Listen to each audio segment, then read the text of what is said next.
Hello Stubbies, welcome back in the another episode of I Have Become a True Villainess. By the way, ये episode number 15 है. अगर आपने इससे पहले की episode नहीं देखी तो जाके check out कर लो.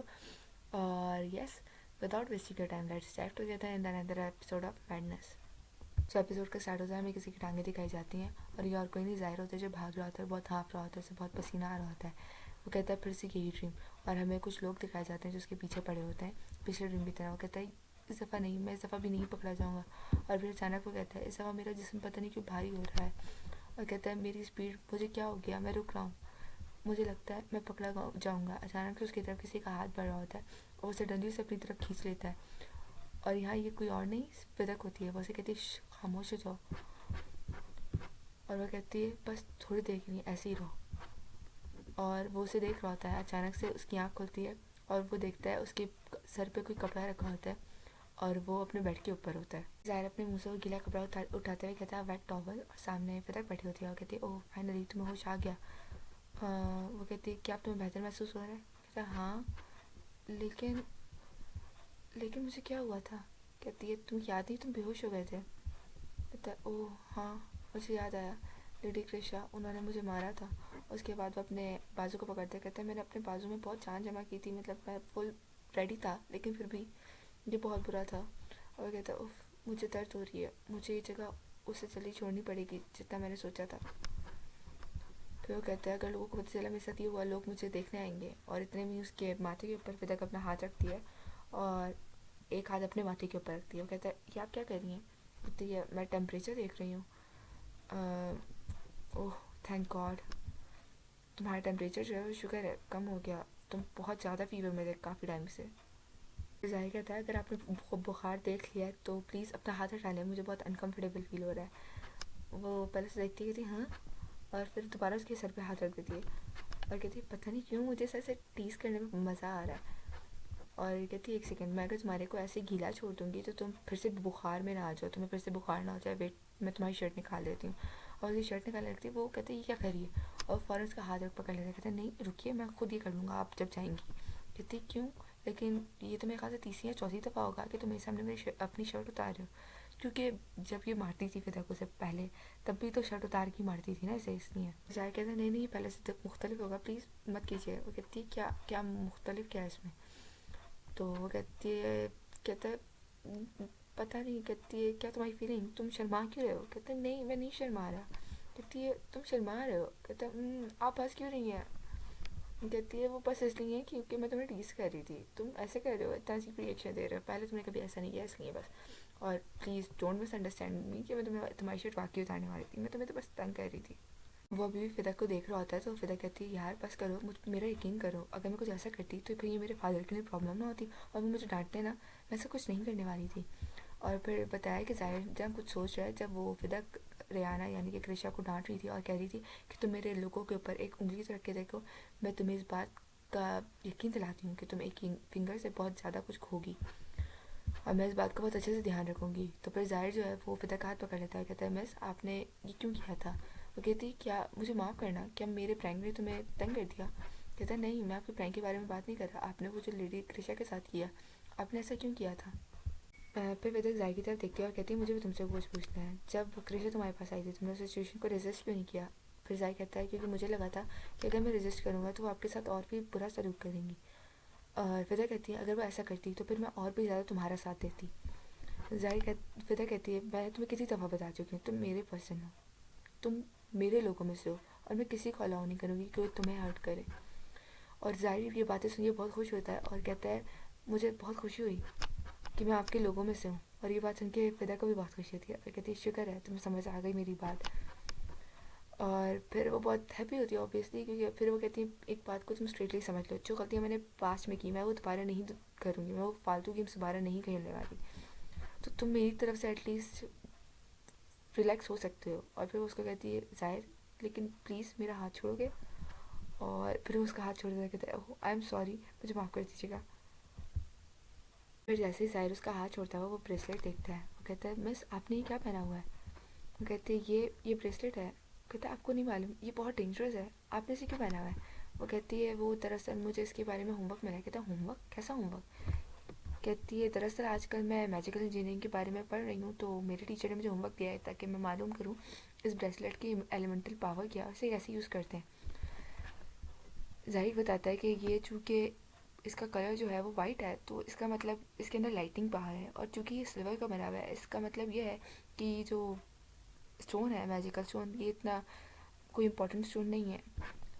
फिर वो आगे अपनी बात को कंटिन्यू करते हुए कहता है कि आपको मालूम है इसके ऊपर कुछ लॉक्स लगे होते हैं, और अगर वो लॉक्स गलत डाले जाएँ तो ये ब्लास्ट भी हो सकता है, आपको ही मालूम है ना।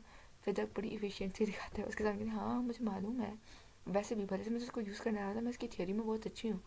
तो कहता है क्या, जबकि आपको मालूम है ये इतना रिस्की है, क्या फिर भी आप ये करना चाहेंगी। वो कहती है हाँ मैं करूँगी, मुझे ये पसंद है। कहता है ठीक है फिर खुद से कीजिए सर। वो कहती है हाँ जाहिर, क्या तुम्हें मेरी फिक्र हो रही है। किसने कहा मुझे आपकी फिक्र हो रही है। कहती है हाँ तुम सच तो नहीं बोल रहे। ठीक है जो भी सोचना है सोचते रहिए आप। ठीक है जाहिर, फिर मैं चलती हूँ, चूँकि तुम जाग चुके हो, अगर तुम्हें कुछ चाहिए हो तुम मुझे बुला सकते हो। ओके। फिर कैमरा जूम होता है और जाहिर की शक्ल करीब से दिखाई जाती है, और वो थोड़ा सा फ्लैशबैक में जाता है, फिर कि वही बात याद करता है कि मैं बिल्कुल बिल्कुल बर्दाश्त नहीं करूँगी कोई तुम्हें तकलीफ पहुँचाए, तुम मेरे लोगों में से हो। और जाहिर कहता है मुझे यकीन नहीं आता, मैं इन वर्ड्स की वजह से बहुत बहुत रिलैक्स फील कर रहा हूँ। और यस गाइस, यही थी आज की एपिसोड नंबर 15। इसी में एपिसोड 16 भी इंक्लूड कर रही हूँ मैं। तो एपिसोड 16 का स्टार्ट होता है और विदा कहती है कि जब जाहिर बेहोश भी था तब भी मैं अपने होमवर्क पे काम ही कर रही थी, और जहाँ तक मुझे पता चला है, अगर इस ब्रेसलेट का कोई ओनर है तो फिर से ये मेरे लिए प्रॉब्लम होगी, और तब क्या अगर मैं ही वो पहली शख्स हूँ जिसने इसे पहना है, क्या मुझे इसके ऊपर अपने खून का एक कतरा गिरा के देखना चाहिए। लेकिन अफसोस की बात यह है कि अगर इसका कोई ओनर हुआ तो फिर तो ये एक्सप्लोर हो जाएगा, मैं मर जाऊँगी। और मुझे यकीन है मेरे मास्टर मुझे इतना रिस्की टास्क थोड़ी दे सकते, वो थोड़ी ना मेरी लाइफ के 50-50 अपॉर्चुनिटी टेस्ट करने के लिए आए। क्या क्या करूँ मैं, मुझे मुझे कुछ ना कुछ करना होगा, और इस इसी सवाल से मेरी स्टार्टिंग होती है, लेकिन जवाब जवाब मिल ही नहीं रहा। इसके कलर और इसकी यूज़ को देखूँ, मतलब ये सिल्वर में बना हुआ है, तो बेशक ये यही दिखाता है कि इसके अंदर लाइट पावर है। बेशक ये जवाब है, लेकिन मैं इसको ऐसे ही मास्टर को नहीं बता सकती, वो कहेंगे तुमने इसको यूज़ करे देखे बगैर ही बोल दिया। बेशक एक बेवकूफ़ी भरा जवाब होगा, मास्टर को तो यही लगेगा मैं तो कोई तुक्का लगा रही हूँ, एज बिकॉज मेरे पास कोई एविडेंस नहीं हो। और हाँ, इस पर खून गिराना ये बहुत ख़तरनाक होगा, मैं ये नहीं करूँगी। अब जो चीज़ रह गई है वो यही है कि मैं इस ब्रेसलेट को डिसमेंटल करूँ और देखूँ कि इसका कोई ऑनर है कि नहीं। अगर नहीं है तो मैं अपना खून गिरा कर देख सकती हूँ इसकी पावर्स को। ऑल राइट, फिर एक दफ़ा कोशिश करके देखती हूँ। हमें फिर का हार्ड वर्क दिखाया जाता है, वो पहले एक बुक निकालती है, उसके बाद उसको दूरबीन से देखती है, उसके बाद उस बेचारे की हालत, आप उसकी आंखों के नीचे डार्क सर्कल देख सकते हो। वो जाहिर से पूछेगा तुम ठीक हो, वो कहता है हाँ, लेकिन इस वक्त फिर तक बिल्कुल ठीक नहीं लग रही है। फिर उसके बाद जब उसे कोई खाने के लिए पूछना आता है, वो कहता है नहीं मुझे भूख नहीं है, बाद में खाऊंगी। उसकी आंखें बिल्कुल ब्लैक हुई हुई हैं। तो सब जो है वो बहुत परेशान है। ज़ाहिर आ रहा होता है तो सामने उसकी वो जो दूसरी वो है मेड है, वो खड़ी होती है, वो बोलती है ज़ाहिर तुमने क्या फिदा को देखा, मैडम को देखा, क्या वो ठीक है। तुम्हें पता है मैं आज उनके लिए खाना लेके गई, उन्होंने खाना भी नहीं खाया, वो कब से जाग रही हैं, वो पढ़ी जा रही हैं, उन्हें क्या हो गया है। क्या वो कब से भूखी हैं, काफ़ी टाइम से। क्या तुम मुझे अलाउ करोगी जाना अंदर, मैं देख कर आता हूँ। Knock knock. मैम, क्या बाहर नहीं आने वाली, तो मैं अंदर आ सकता हूँ। ऐसे खाने को मना करते रहना सही नहीं होगा आपके लिए। तो यहाँ पर हमें फिदक दिखाई जाती है जो बिल्कुल वर्कहॉलिक और बिल्कुल पैशनेटेड लग रही होती है कि बस सब कुछ करके रहूँगी। और वो कहती है बस खाने को दरवाजे पे छोड़ दो, मैं ले लूँगी, बाद में मैं खा लूँगी। वो कहता है पहले भी आपने जो कहा था खाने को दरवाजे पे छोड़ने का, वो अभी तक यहीं पड़ा हुआ है। आप अगर अब खाना खाने बाहर ना आई तो मैं आपकी शिकायत मास्टर से लगाऊंगा।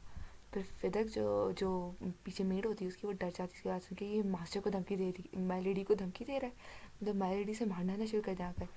तो फिदक उसकी बात के बारे में सोचती है कि मुझे धमका रहा है, और फिर वो अपने मास्टर को इमेजिन करती है, जैसे कहता है तुम 7 दिनों से खाना नहीं खा रही, तो क्या मैं तुम्हारी मैजिकल इंजीनियरिंग की पढ़ाई छुड़वा दूँ। और फिर उस बात को सोचते हुए वो कहती है उफ, तो फिर मुझे इसे यहाँ पर ख़त्म करना होगा। और वो खड़ी होती है और बाहर आती है, कहती तो मुझे तुम धमका रहे थे, इस तरह मुझे धमकाने से कुछ ठीक नहीं होगा, चलो जो टेबल है उस अंदर रखो खाने की। वो कहता है ठीक है। इतने में पीछे से वो जो दूसरी वाली मेड है वो आ जाती है, और वो कहती है माई लेडी शुक्र है आप उठ गई, अगर आप ऐसे ही बैठ रही थी तो आप तो बेहोश हो जाती। और फिर वो फ़ौरन से लाइट खोलती है, प्यारा सा टेबल से जाती है और फ़ौरन उसके बाल बनाना, उसके हाथ साफ करना, सब कुछ सेटल करना, वो सब कुछ सेटल करके देती है और कहती है प्लीज़ खाना खाइए, मुझे तो लगता है आप मर जाएंगी ऐसे। फिर अपनी मेड की इतनी सारी बातें सुनने के बाद फिदा कहती है जायरन, वो कहती है यस माय लेडी, वो कहती है तुम्हें क्या कोई काम नहीं, कहती है नहीं, कहती है क्या तो फिर तुम बाहर जा सकती हो क्योंकि मुझे लग रहा है मैं स्ट्रेस से ही कोलैप्स होने वाली, तुम इतनी बोल रही हो मेरा सर फटना शुरू हो गया उसकी वजह से। वो कहती है ओके माय लेडी, मैं बाहर इंतज़ार करती हूँ, आपको कुछ भी चाहिए हो प्लीज़ मुझे बुला लीजिएगा। वो कहती है ठीक है। उसके बाद वो खाना खाना शुरू करती है और वो कहती है अगर मैं नोटिस करूँ जब से मैंने ज़ाहिर के साथ खाना शुरू किया है जो शेफ़ है वो 2 प्लेट्स बनाता है हमारे लिए।